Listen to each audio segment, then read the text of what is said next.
দিলেন, এত ভালোবাসা দিলেন, বিনিময়ে আমি কি দিতে পারি আপনাদেরকে?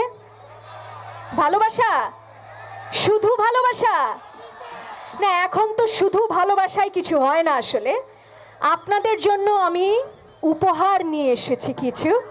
সেই উপহার আমি এখন আপনাদেরকে দিব। আমার সহকারী যারা আছে তারা যদি একটু এখানে আসো, নিয়ে আসো উপহারগুলো। সবার জন্য আমার পক্ষ থেকে সামান্য কিছু উপহার, এবং এই উপহারগুলো দেওয়ার মাধ্যমে আমি এই সময়টা নিয়ে একটু কিছু বলতে চাই। আমি খুব সামান্য ছোট একজন মানুষ, একজন শিল্পী, কিন্তু আজকে এই অনুষ্ঠানের মাধ্যমে আপনাদেরকে আমি কথা দিতে চাই, সিংগাইরবাসীর সুখে এবং দুঃখে আমি আজীবন আপনাদের সঙ্গে থাকতে চাই, কোনো কিছুর বিনিময়ে না।